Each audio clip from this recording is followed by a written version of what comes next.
Hi friends, thank you once again for joining me this Saturday. And actually, this Saturday will be the last webinar. We're going to be having the last webinar in our series that we've been having over the past 4 Saturdays, where we've been looking at different documents, the required documents for the scholarship and how they have evolved since 2016. We've looked at the motivation letter, the CV, we've looked at the proof of work and leadership experience, and today we are going to be looking at the reference letter, which is the fourth document, and how it has changed, how it has evolved. Has there been any change? Has there been what changes should you expect in the next reference letter templates for the next application? So that's what we're going to be doing. We're going to be tackling in this video, in this webinar. Alright, so first of all, as I always do, let me introduce myself. I am Mobolaji Folarunsho, and I studied industrial engineering and management at Linköping University, Masters. I got into Sweden in 2017, and I finished in June. And I was a recipient of the Swedish Study Scholarship, which they've changed the name to the Swedish Institute Scholarship for Global Professionals, which is essentially really not different in terms of what the procedure, the content, the benefits of both programs. It's just the name, which I believe was instituted to explain, to show, to display the focus, the real focus of the scholarship, which is for people who have work experience, really. All right. So let's talk about why the reference letter. Why do they need a reference letter from you? And it's basically the same reason why you need to provide a reference letter for any kind of other application, like maybe if you're applying for a job, or you're applying to a university for master's admission or bachelor's admission. It depends. Sometimes they ask you for the reference letter. And why do they ask you for the reference letter? For the scholarship, for the Swedish State Scholarship for Global Professionals, they want to know if you truly had those experiences that you talked about. That's one of the reasons. They want to know if you had experiences in those companies, those work and leadership experiences you had that you stated. They want to know if truly you are those. So they give you a letter, a document, which is like a form, and they ask you to give your referees to fill in whatever information they have about you, and then to sign and stamp, and then they give you back, and then you submit for the scholarship application. And the second reason is as a social proof of your character, of your skills, of your achievements, of your ambitions. Now, as when you're applying for the scholarship, you are actually stating your own facts. You are telling the scholarship about your experiences. You are telling them about your skills, about your achievements. But how do they believe you? How should they believe you? How do they know that what you're saying is really true, is real, is what actually happened in your life? It's actually what you actually did in the past. So that's why they ask for the reference letter, and they ask you to ask for referees from your past, from places you've worked in the past or that you work presently, for them to certify that yes, this person really worked with us. We know the person's character, we know the person's skills, we know what the person can do, we know what you have achieved in the past, we know your ambitions, we know what you are passionate about, and so we can say this is what this person can do. And that's the second reason why the scholarship wants a reference letter from you. They want to hear from a third party, why they should give you the scholarship. If you look at it if you look at the application as a whole, holistically, you see that they want you to state your fact. They want you to state the reason why they should give you the scholarship, and it is through the motivation letter template that you ask for that. That's where you talk about why they should give you the scholarship. But in the reference letter, they want to hear from a third party why they should give you the scholarship. So that's why they ask for reference letters. So how has the SI reference letter template evolved since 2016? How has there been changes? How have there been any changes? What questions have they asked? How does the document look like? Now we're going to check what the document looks like. Now in the post for this video, I have attached the link to the previous reference letter templates that have been used, and I have noted that they are only previous templates. They cannot be used for the next application, so they are just for you to look at and to familiarize yourself with how the reference letter template looks like. And so that's how it's always been. And in this video, in this webinar, we are not going to be talking about how this document should be filled. We're just going to be concerned. We're just going to talk about any changes in the template, in how the form has been structured, has been designed. Has there been any changes, and should you be expecting any changes? So that's what this webinar is for. And so here, this is the 2016 template, and here we have the 2017 template, and here we have the 2018 template, and here we have the 2019 template that was used earlier this year. So let's start with the 2016 template. As you know, the Swedish Institute documents usually start with the instructions page, which is very important for you to understand, for you to read through, understand, study the instructions, and know what they're asking for, what kind of referees they want, how many reference letters they want, what should be the content of the reference letter. So it's very important for you to read through all the instructions when the next template is released. Everything. Make sure you understand what they're asking for very well. Alright, so let's go into the main part of the reference letter template. It's like a form really that you will give your referees to fill in. Now here you fill in your first name as written in your application form, your last name, your date of birth, citizenship, and all the normal details about you. And here they ask, please state, let me zoom in. Now here they ask, please state in what capacity you know the applicant. So here, this is where the referee is supposed to state, I was his manager, I was his supervisor, I was his boss, I was his director. In what capacity the referee knows you. And then, how long has the applicant been working at the organization? Please specify total hours. So you just want the referee to just state the total number of hours that you have worked with them in that organization. So it's as simple as that. So if you look at the questions,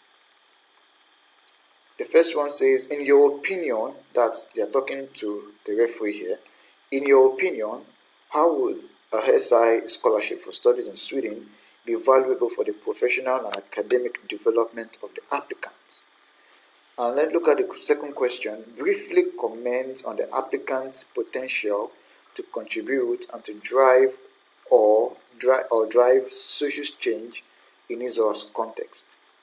And the third question says, please evaluate the applicant's leadership capacity and potential to play a role in development of society, networking, motivation and perseverance, problem solving and communication. Please give a concrete example, and then additional remarks, optional. Now, the truth is, when you are given this template, your referee to fill, it's great to advise your referee on how they should fill the reference templates. Very important. You shouldn't just give it to them and say, yeah, fill. You should, our advice that you tell them, okay, this is what the scholarship wants to know about me, from you. They want you to write about my this and this, about my skills, about my everything, about how I've been able to help the organization, what my passions are, what my ambitions are. So you advise them on, this is what they want, this is what the scholarship wants. And also, you also advise them to add remarks, additional remarks. Here, the scholarship says it's optional, But our advice that you advise your referees to feel additional remarks about it, because it says more about it. Says it shows how enthusiastic the referee is to recommend you for the scholarship. So as you can see, there are 3 questions here with a space, an additional space for additional remarks. Let's go to the 2017 template. Still the same thing, instructions at the beginning, and then let's go to the main part of the form, and you will see they're asking for the basic same information, and it's the same questions, 2016 and 2017, the same questions they're asking. If you look at it, in your opinion, how would an SCI scholarship for studies in Sweden be valuable for the professional and academic development of the applicant? It's basically the same information, the same questions they asked in 2016 that they asked in 2017. All right, let's look at the 2018 one. Let's see if there's any difference. As you see, the instructions at the beginning of the document, and then when we go to the main part of the reference letter, they're asking for the basic information, and then, in your opinion, how would an SI scholarship or masters in Sweden be valuable? Briefly comment on the. It's still the same questions. It's still the same questions, really, since 2016 to 2018. They've not changed it. But let's check the 2019 edition and see if there's been any change. Alright, the 2019 one, as usual, instructions at the beginning of the page. We go through. Wow, it's still the same. Still the same questions they've asked since 2016. Still the same questions that they've asked since 2016. And it's very important. They are also asking your referee about your leadership capacity, because it's very important. Leadership experience is very important. Apart from you stating your own leadership experience in your motivation letter, they are even asking your referees to tell them about your leadership capacity, your ability to lead, to take charge, to lead projects, initiatives, your capacity to initiate changes in your society, your capacity to say to yourself, oh, I don't like what I'm seeing in my society, I want to make a change. Your capacity to decide to make that decision and do that, they want to know about it from your referees. And then, as we've seen, 2016, 2017, 2018, 2019 reference letter templates, there's been no differences, no changes in the questions asked. All right. So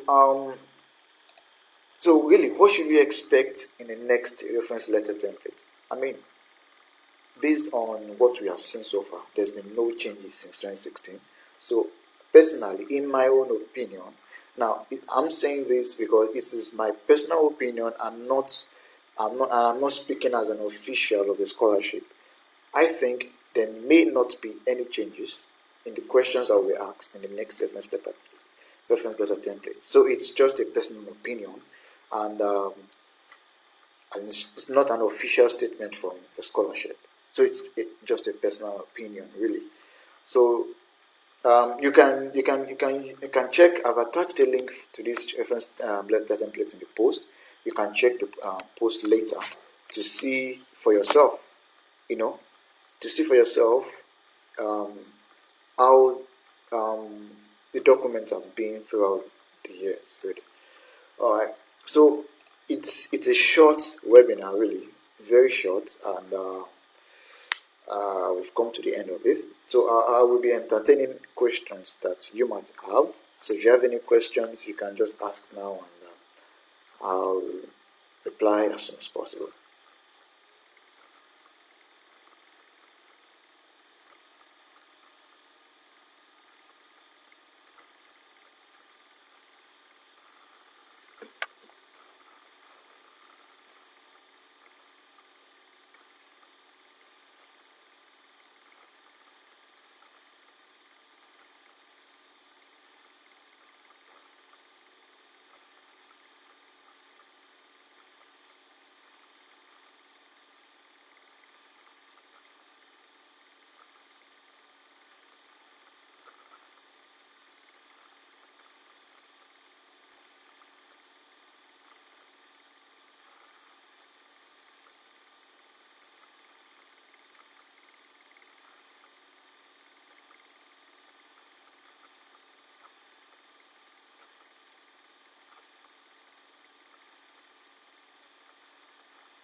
How many referees do you need for the application? As I've said at the beginning of the video and during the course of the webinar, this video is not about how to fill or how many referees you need, because these are instructions that are specific for each application period. So whatever I tell you now is based on previous application periods. So I would advise you to wait till when the new scholarship application is announced before trying to know how many referees you need, how to fill the documents, and all those technicalities about filling the reference letter templates. When is the scholarship application going to be out? Okay, I can't say for them, but based on history,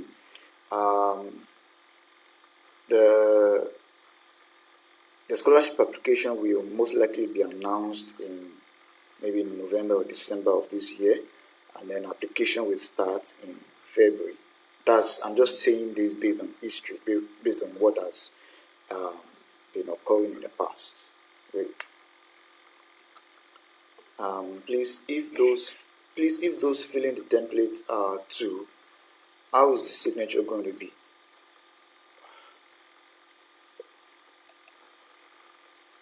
If they request for two reference letters, just print two of these documents and give each referee to fill, sign, and stamp.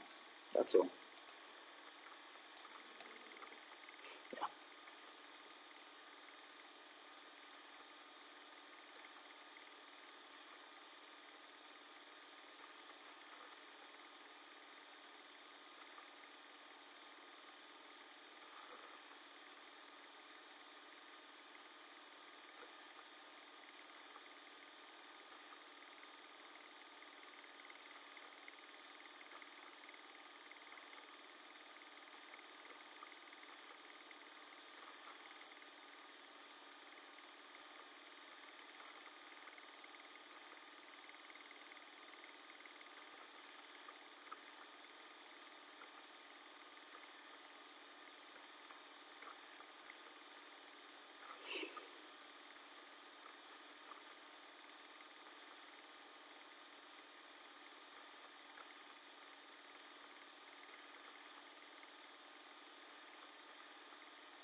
Okay, do you have any other questions? I'm waiting for your questions.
Can I ask something which is not related to today's lessons?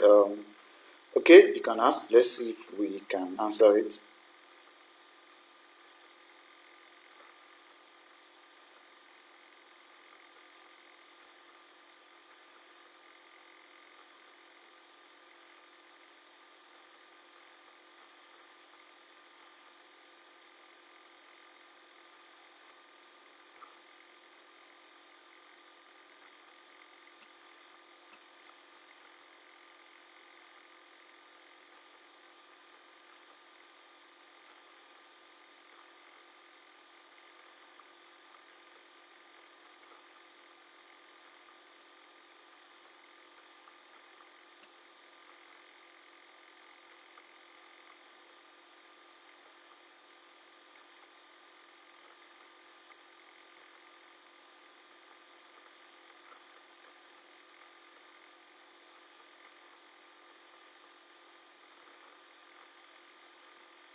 I wanted to know if you can use one program for all the four programs that you select. For instance, I'm applying for MA Ethnic and Migration Studies at Shopping University. Can I select a program for all the four? I don't understand what you're saying, really. It's quite confusing. When you're applying for masters in Sweden, when you're selecting the courses, you can't select the same course, like the same course at the same university. You can't select MA Ethnic and Migration Studies 4 times. It's not possible. You can select different courses at the same university or at different universities, but you can't select the same course 4 times. Apart from it's actually even waste of money, really, because why will you apply? Why will you select the same course 4 times when you have the option of selecting different courses and increasing your chances of getting admitted?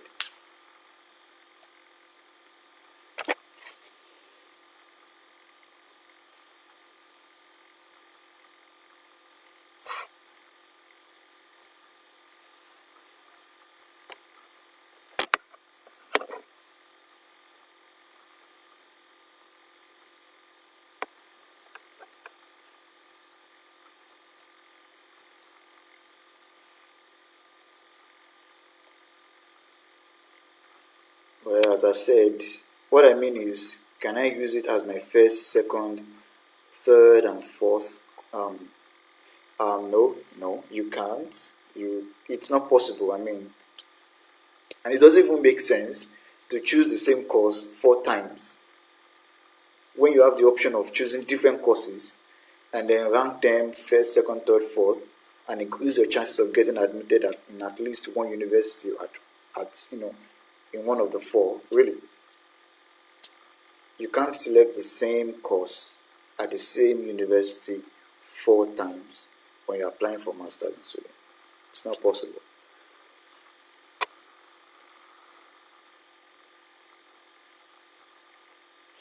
Yeah. So those that are just joining this webinar, we've addressed the reference letter templates, and how it has evolved in the past.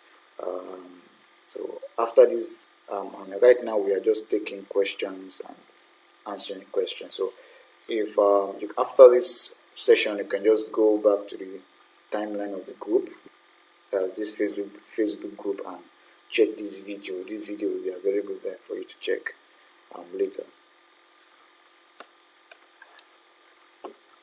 All right, so any more questions?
Okay, if I don't get any question in the next 5 minutes, we'll be wrapping this webinar up.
Okay, this will be the final question we will handle in this session. Says, with the referees, can they be your immediate co-worker? For instance, I'm in a coordinator of an HIV/AIDS club in my school. Can my patron be my reference? Yeah, sure. I believe your patron can be your reference. It's basically someone who has worked with you as a manager, as your boss, as your superior. When the next template of the reference letter is released, is made available, all these instructions, all these things, all these questions you have will be addressed in the instructions. So you shouldn't worry really. When documents templates are released, you will see all those instructions about what to fill, how they should fill it, how many people should fill it. Yeah. Oh, we have another question.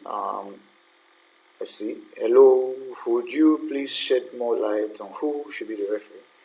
Why am I asking this? In the last webinar, you advised us to mainly consider CEO over supervisors. Does reference has anything to do with former lecturers?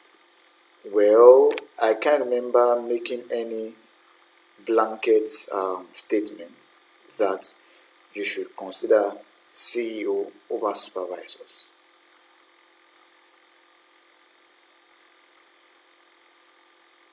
I can't remember saying that. In fact, in the last webinar, we talked about the CV, and I don't know where in the CV where the situation arises where you need to get a referee or something. I didn't discuss that. But what I will say about this is, it's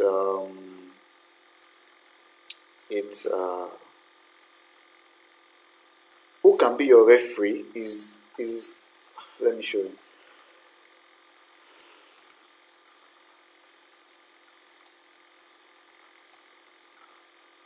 Now look at this. Examples of people who cannot be your referee. People who are co-workers. In other words, people who are your colleagues. You're on the same level with the person at work, or who is below you at work. Someone who is at the same level with you at work, or below you in the hierarchy at work. Family members, friends, partners, relatives. Individuals who demand common money from some sort of compensation from you. Those are not who they want as a referee. Who can fill out a letter of reference? The referee should be someone who knows. I mean, it's clearly stated here actually. You can just I've attached the link to the document. You can download it and go through this. And as I've said and I've always mentioned and emphasized, these instructions are just for the past application periods. when the next application period comes, these instructions could change, but so you need to be very careful about how you go about this. Just use the past templates for guidance, for reference, just to be aware, to see how it looks like. When the next templates are released, use those ones, all the instructions in the next one. It's very simple. You can just go through this and see who can be your referee or not. CEO can be your referee, your supervisors can be a referee. Your CEO, in terms of what the person stands to gain to lose, in terms of their reputation or their integrity, a CEO has more to lose than a supervisor. So it's better if you can get your CEO or the head of the organization to write a reference for you. But if not, talk to your supervisor, your immediate boss, your immediate manager, your immediate supervisor, your immediate director. I mean, as long as the person is above you in the hierarchy, the person knows about your work, the person can be your referee. So, yeah. Okay. I think that will be the last question for this session. All right. So you can check this video again in the group timeline, and you will see what we've talked about and the questions we've addressed. Thank you again for joining me this Saturday, and if you have any other questions, you can just post it in the group, and when I see them, I will try and answer them as soon as possible. All right. Goodbye.